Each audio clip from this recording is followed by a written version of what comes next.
Bismillahirrahmanirrahim. Assalamualaikum warahmatullahi wabarakatuh. Alhamdulillah. Alhamdulillahilladzi hadana lihada wa ma kunna linahtadiya laula an hadanallah. Asyhadu an la ilaha illallah wahdahu la syarikalah wa asyhadu anna Muhammadan abduhu wa rasuluhu la nabiyya ba'dah. Allahumma shalli wa sallim ala sayyidina Muhammad wa ala ali sayyidina Muhammad. Para hadirin sekalian, umat muslimin dan muslimat sekalian, alhamdulillah, puji syukur kita panjatkan kehadirat Allah Subhanahu wa taala yang telah memberikan kita nikmat iman, nikmat Islam, sehingga kemudian kita menetapi jalan kita ini, dan saat ini kita mendapatkan nikmat kembali, yaitu nikmat untuk kembali akan bersua dengan Ramadan. Alhamdulillah, saat ini kita bersyukur kita akan menjelangi kembali Ramadan, bulan yang penuh berkah. Di dalamnya pahala ibadah berlipat-lipat, bahkan di dalamnya ada Lailatul Qadar yang lebih baik dari 1000 bulan. Amal apapun yang dilaksanakan pada malam itu, maka insya Allah itu akan bernilai 1000 bulan dilaksanakan. Masyaallah muslimin rahimahullah, muslimin dan muslimat sekalian, Sivitas Akademika FKUI, juga terutama para mahasiswa, kita harus ingatkan bahwa Ramadan ini terutamanya itu adalah Syahrus Syam, bulan puasa. Yang paling populer dari Ramadan konotasinya itu adalah berpuasa. Jadi dengan demikian maka tentu pesan yang paling relevan dan juga memang yang kita inginkan semua itu adalah kita ingin melaksanakan puasa 1 bulan penuh selama bulan Ramadan itu. Jangan sampai ada yang bolong-bolong. Walaupun harus diakui bahwa di antara warga negara Indonesia, penduduk Indonesia itu punya kebiasaan pulang kampung gitu ya. Jadi kalau pulang kampung itu selalu saja ada risiko untuk tidak berpuasa karena di jalan mungkin macet, walaupun sehari-hari perjalanan ke kampung halaman itu rata-rata adalah lancar, tetapi sering terjadi pada musim mudik ini menjelang Syawal, pada akhir Ramadan itu terjadi kemacetan, bahkan kadang-kadang harus bermalam di perjalanan. Dan seringkali itu mengharuskan para umat muslimin yang bermudik itu adalah tidak berpuasa. Memang betul bahwa tidak berpuasa itu dibolehkan, menunda puasa itu juga dimungkinkan, sebagaimana di surat Al-Baqarah ayat 184, itu Allah mengatakan, A'udzubillahi minasyaitonirrajim, Bismillahirrahmanirrahim, Ayyaman ma'dudat, faman kana minkum maridun aw ala syafarin fa iddatun min ayamin ukhar. Walalladzina yutiqunahu fidyatun ta'amu miskin faman tatawwa khairan fa huwa khairul lah wa antasumu khairul lakum in kuntum ta'lamun. Yaitu yang di dalamnya ada beberapa hari tertentu yang diwajibkan berpuasa, maka barang siapa di antara kamu yang sakit atau dalam perjalanan lalu dia berbuka, maka wajib baginya dia berpuasa sebanyak hari yang ditinggalkan pada hari-hari lainnya. Jadi dengan demikian puasa itu tidak bisa dihindarkan. Kalau dia bisa tidak melakukan puasa Ramadan, maka dia harus mengganti puasa di kesempatan berikutnya. Dan wajib bagi orang yang berat menjalankannya untuk berpuasa di hari yang lain itu membayar fidyah, yaitu memberi makan orang miskin. Akan tetapi kata kuncinya adalah kalimat yang terakhirnya, ya, kalimat di ujung dari ayat tadi, faman tatawwa khairan fahuwa khairul lah. Barang siapa dengan tatawwa, dengan rela hati mengerjakan kebaikan, maksudnya tetap melakukan saum, fa antasumu khairul lakum, dan itulah yang lebih baik bagi kamu kalau kamu tetap berpuasa, in kuntum ta'lamun, kalau engkau mengetahui. Karena itulah para umat muslimin dan muslimat sekalian itu walaupun dalam perjalanan seringkali bahkan keadaan sakit yang ringan, umat muslimin tetap berusaha untuk menyelenggarakan puasa. Akan tetapi seringkali di kalangan umat Islam di Indonesia malah justru perjalanan mudiklah yang kemudian menjadi pencetus untuk tidak berpuasa. Nah, alhamdulillah Allah memberikan semacam hambatan pada kali ini dengan adanya menurunkan cobaan bagi kita dengan adanya pandemi yang tampaknya membuat kita juga harus berjaga-jaga untuk tidak berpergian terlalu jauh, termasuk mudik. Bahkan kemudian pemerintah memberikan larangan mudik pada kali ini yang menyebabkan kita tidak berpergian dan mungkin akan terhambat untuk melakukan perjalanan mudik. Mudah-mudahan ini kita bisa manfaatkan betul-betul untuk kali ini memaksimalkan kehidupan Ramadan kita. Ya, jadi sekali lagi bisa saja puasa itu digantikan di waktu yang lain, tetapi menetapi puasa ini lebih baik dan lebih afdol. Dari sisi panduan ke sunnah Rasul sendiri memang tidak pernah dianjurkan untuk harus mudik pada akhir Ramadan, tetapi silaturahim itu harus. Karena itu barangkali kita mesti perlahan-lahan kalau perlu ini barangkali ya mengubah kebiasaan pulang kampung kita. Jadi pulang kampung barangkali di bulan Sya'ban sebelum masuk Ramadan, kemudian kita bersilaturahim, kemudian kita bermaaf-maafan sebelum bulan Ramadan, membersihkan hati kita, baru kemudian kita melakukan Ramadan dan kemudian melakukan sholat id di tempatnya masing-masing. Dengan demikian tidak lagi resiko untuk terjadi penghambatan terhadap puasa di bulan Ramadan gara-gara memanfaatkan mudik, walaupun memang biasanya kita harus akui bahwa Ramadan itu adalah tanggal merah, hari libur, sehingga kemudian kaum muslimin juga memanfaatkannya untuk memperpanjang cutinya sehingga akibatnya bisa lebih lama di kampung. Kan tetapi mungkin itu satu hal yang bisa di-manage. Yang tadi saya sampaikan bahwa niat untuk melakukan mudik atau perjalanan pulang itu adalah silaturahim. Yang penting pada kita perhatikan pada saat ini adalah saat ini kita menghadapi suasana yang berbeda dari biasanya. Kita mengharuskan kita untuk berada pada norma yang baru yang perlu diperhatikan. Ada norma atau sopan santun baru yang harus diperhatikan, yaitu tidak membawa risiko dan tidak menularkan bahaya. Hadis Rasulullah SAW menyatakan la doror wala diror. Janganlah berbahaya, artinya membahayakan diri, dan jangan pula membahayakan orang lain. Jadi pada saat seperti ini tentu akan lebih sopan atau beradab apabila umat muslim itu melakukan silaturahim, tetapi tentu tidak mendatangi atau bersilaturahim dengan online. Nah, dengan demikian maka kita bisa memahami bahwa selama masa pandemi ini kita tetap harus mempertahankan silaturahim karena bulan Ramadan adalah bulan di mana kita juga harus meningkatkan silaturahim.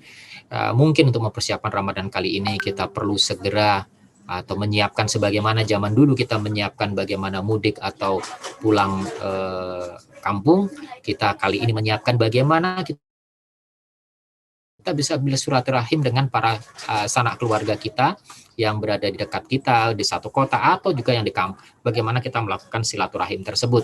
Jadi mendesain linknya barangkali, kemudian membuat perjanjian kapan kita akan berkumpul untuk melakukan komunikasi bersama. Itu mungkin perlu dilakukan atau bisa dilakukan dari sekarang. Jadi kalau kita berbicara tentang silaturahim, argumentasi umat muslimin bahwa mudik itulah silaturahim, maka yang lebih penting diingatkan pada bulan Ramadan ini adalah hakikat dari menyambung hubungan silaturahim itu kalau dicontohkan oleh Rasulullah itu adalah terhadap orang-orang yang mungkin pernah terputus silaturahimnya, bukan kepada orang yang pernah berbuat baik kepada kita. Jadi kata Rasulullah adalah laisal wasil bil mukafi walakinal wasil alladzi iza kutiat rahimuhu wa sholah. Jadi kalau bukanlah bersilaturahim, bukanlah bersilah atau menyambung kembali silaturahim itu adalah dengan orang-orang yang pernah berbuat baik kepada kita. Karena kalau ini terjadi, maka kadang-kadang itu kita tidak sadar itu bagian daripada tindakan yang mencari kesempatan kembali atau tidak murni ikhlas. Karena orang yang pernah berbuat baik kepada kita bukan tidak mungkin suatu ketika kita harapkan kita bersilaturahim agar kita mendapatkan kembali bantuannya di masa yang akan datang. Akan tapi kata Rasulullah adalah yang disebut sebagai silaturahim sebenarnya itulah menyambung kembali hubungan orang-orang yang memutuskan tali silaturahim. Jadi mereka yang pernah berputus tali silaturahim sama kita, baik karena ada masalah atau mungkin karena waktu tidak pernah ketemu lagi, kemudian menyambung kembali dari hadis Abdullah bin Amr radhiyallahu anhu ini itu menunjukkan bahwa itulah yang harus kita lakukan. Jadi sekali lagi mungkin kita perlu mempersiapkan diri untuk melakukan silaturahim, kalau perlu menyusun jadwal siapa saja yang akan disilaturahim lagi, mekanismenya bagaimana, tetapi kita juga ingat bagi mereka yang mungkin pernah putus silaturahim sama kita, sudah waktunya kita menyambungkan, termasuk pada tetangga kita, lingkungan kita barangkali. Masalah muslim rahimahullah. Jadi hal yang lain harus kita ingat bahwa Ramadan itu juga selain merupakan sahrul siam, dia juga adalah sahrul tarbiyah, ya, sahrul atau bulan untuk belajar, ya. Yang pertama adalah kita perlu belajar untuk menambah ilmu tentang saum, ya, misalkan tentang fikih puasa, hikmah puasa, dan bagi sivitas akademika Fakultas Kedokteran, terutama mahasiswa, tentu hikmah dalam hal kesehatan dan hal-hal yang lain yang berkaitan dengan puasa, termasuk apa-apa saja yang menghilangkan puasa. Jadi kita perlu pelajari, kita perlu dalami, sehingga kita menjalani Ramadan dengan lebih baik dan memang berarti. Kita perlu mencek apa saja mengulangi pahala puasa, seperti dusta, memaki, kemudian tindakan-tindakan medis yang lain yang berisiko untuk membatalkan atau juga mengurangi pahala puasa. Kita perlu ingat bahwa dalam panduan dari Allah tentang Ramadan, seperti pada surat Al-Baqarah yang 183 yang mengingatkan kita atau memerintahkan kepada kita untuk melaksanakan ibadah puasa, itu dinyatakan di situ adalah kutiba alaikumusiyam kama kutiba alal ladzina min qablikum la'allakum tattaqun. Jadi tujuan daripada Ramadan ini adalah membentuk ketakwaan dan bukan sekedar untuk mendatangkan kesehatan. Karena itu hikmah Ramadan itu adalah bagaimana kita melatih diri kita untuk bagaimana menjadi takwa. Takwa itulah taku. Jadi kalau dalam bahasa Arab, taku, kemudian dalam bahasa Indonesia berubah menjadi takut. Takut kepada Allah itulah takwa kepada Allah. Takut karena sayang tentunya, ya, bukan seperti takut pada macan, tapi takutnya seorang anak kepada ibunya yang kemudian justru melengket kepada ibunya karena ingin mendapatkan kasih sayang dari ibunya. Hakikat ilmu yang kita cari dalam bulan Ramadan ini juga bagaimana kita menambah kemampuan kita untuk bertakwa. Bila tidak bisa mencapai ke sana, tentu menjadi keliru. Kalau kita mempelajari hikmah kesehatan dalam bulan Ramadan, maka kita juga harus mencari hikmah kesehatan itu yang membuat keimanan kita akan bertambah. Ya, hikmah kesehatan karena memang sungguh-sungguhnya memahami bahwa Ramadan ini membuat seseorang itu menguntungkan dari sisi ketakwaan, itu lebih baik daripada sekedar kita cari bahwa Ramadan ini akan menghasilkan kesehatan. Kita tahu bahwa puasa Ramadan dari berbagai penelitian itu ada banyak yang menunjukkan akan memperbaiki kesehatan, akan tetapi banyak pula yang kemudian tidak berhasil menunjukkan kesehatannya. Ada satu penelitian yang bagus yang pernah dilakukan pada tahun 90 di Malang yang menunjukkan bahwa mereka yang kemudian berpuasa, tapi pada awalnya tidak bersiap-siap, tidak berniat, tidak menunjukkan kesenangan untuk menghadapi Ramadan, atau secara kesimpulan yang disimpulkan sebagai tidak cukup ikhlas, dibanding dengan mereka yang jauh-jauh hari, mulai Rajab dan Sa'ban sudah bersiap-siap, mempersiapkan bagaimana tata cara Ramadan yang baik, puasa yang baik, dan kemudian ketika itu dilakukan, maka ketika dilakukan pengukuran pada bulan Syawal, ternyata semua parameter kesehatannya, baik itu gula, kolesterol, darah tinggi, fungsi hati, dan fungsi ginjal, dan seterusnya, itu yang membaik adalah mereka yang memulainya dengan keikhlasan. Dan sebaliknya mereka yang tidak memulainya dengan keikhlasan, mereka rata-rata tidak berhasil mendapatkan hikmah daripada puasa di bulan Ramadan itu. Sehingga dengan demikian, kita melihat bahwa ini bukan masalah bahwa tindakan puasa itu setara dengan diet dia menghasilkan kesehatan, tetapi lebih kepada bagaimana sikap kita dalam menghadapi Ramadan, itulah yang kemudian membawa kita kepada kebaikan daripada saum kita di dalam bulan Ramadan. Yang berikutnya yang perlu kita ingat sama-sama adalah bulan Ramadan itulah syahrul Quran. Karena itu marilah kita sama-sama seluruhnya, marilah kita sama-sama untuk bersiap-siap, saling mengajak untuk memperbanyak baca Quran, tahsin, tahfiz, membaca Quran, tadabur, yang bisa kita lakukan bersama-sama, dan itu kita bisa lakukan di masa pandemi ini dengan cara online. Daripada kita berkumpul, ngobrol, melakukan doror, ya, melakukan resiko pada era pandemik ini, lebih baik kita isi Quran. Bahkan saat kita bekerja, misalkan berdinas jaga, maka sementara tidak ada pasien, maka daripada kita melakukannya untuk ngobrol dengan berisiko untuk saling menularkan penyakit, maka lebih baik kita lakukan dengan tilawah. Nah, masalah muslim sekalian, Yang perlu diingat adalah bahwa Ramadan ini juga adalah syahrul ibadah. Dalam surat Az-Zariyat ayat 57, A'udzubillahi minasyaitonir rajim, Bismillahirrahmanirrahim, wa ma khalaqtul jinna wal insa illa liya'budun. Kita diciptakan jin dan manusia ini oleh Allah adalah dalam rangka mengabdi kepada Allah Subhanahu wa taala.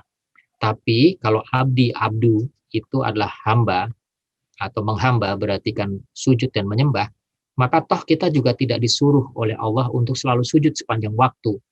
Dengan demikian ayat ini memberi gambaran bahwa semua aktivitas kita itulah ibadah. Jadi sangat berjaga pada malam puasa itu adalah ibadah. Dengan demikian maka kita bisa mendapatkan Lailatul Qadar ketika pada hari Lailatul Qadar, ketika kita beramal. Jika amal kita dengan berjaga, amal kita dengan mengelola pasien, itu akan menghasilkan pahala yang kalau kita dapatkan betul-betul malam itu adalah malam Lailatul Qadar, itu akan bernilai 1000 bulan, dibanding kalau mungkin kita mencoba untuk beritikaf, sementara kemudian kita meninggalkan jaga yang menjadi tugas kita. Sebab ada kejadian itu, ada mahasiswa yang kemudian berjaga, kemudian ketika ganjil, dia pergi untuk beriktikaf di masjid, meninggalkan tugas jaganya, sehingga kawan yang sendirian dengan pasien begitu banyak, alam kabut. Nah ini justru menyulitkan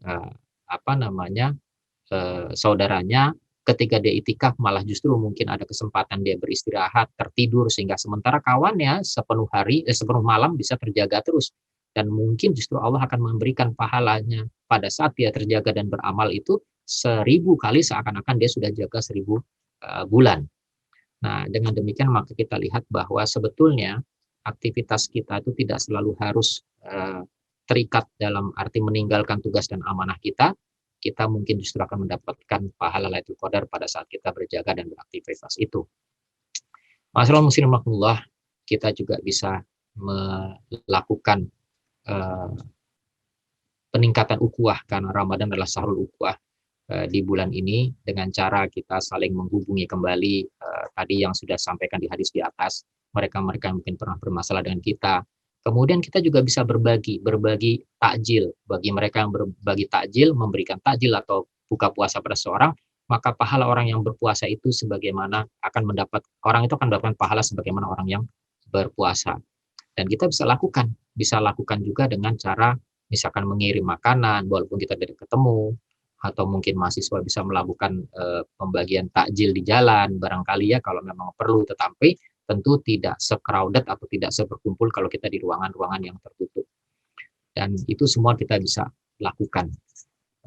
Demikian pula dengan kegiatan seperti jamaah sholat taraweh. Taraweh itu kita bisa hidupkan juga walaupun kita tidak bertaraweh di masjid. Saat ini di mana kita tahu bahwa di masjid itu sekarang ada peraturan masjid tidak boleh lebih dari 50% untuk menyelenggarakan taraweh, sehingga otomatis jumlahnya pasti akan penuh kapasitasnya, sehingga dengan demikian tidak semua akan tertampung. Jadi Rasulullah sendiri pernah mengajarkan kepada kita untuk tarawih itu di rumah. Jadi kita hidupkan itu, kita juga bisa saling membentuk komunitas sholat di tempat masing-masing tarawih, tetapi kita ingatkan melalui jaringan online. Demikianlah mungkin sedikit hal-hal yang dapat kita ingatkan untuk kita siapkan dalam menjalani Ramadan tahun ini, di Ramadan di mana kita masih dalam suasana pandemi. Ya, mudah-mudahan ini akan bermanfaat bagi mahasiswa-mahasiswa kedokteran dan juga para dokter. Alhamdulillah fala tukunul mumtarin, yang benar dengan Allah dan jangan ragu untuk menerimanya, jangan ragu. Tapi apabila ada khilaf, saya mohon maaf atas kekhilafan itu, dan marilah kita sama-sama berdoa agar Allah memberikan kita Ramadan yang terbaik. Allahumma salimna illa Ramadan wa salimli Ramadan wa salim lana Ramadan wa salamahu mutaqabbalan. Ya Allah, selamatkan kami untuk Ramadan, dan selamatkan untuk kami Ramadan, jangan sampai Ramadan kami ini sia-sia, dan selamatkan amal-amal Ramadan kami hingga penerimaan. Demikian semua bagi seluruh sivitas akademika dan juga mahasiswa kedokteran FKUI. Saya Sefati Caksono dan keluarga mengucapkan selamat menunaikan ibadah puasa Ramadan. Mohon maaf lahir batin. Billahi taufiq wal hidayah. Assalamualaikum warahmatullahi wabarakatuh.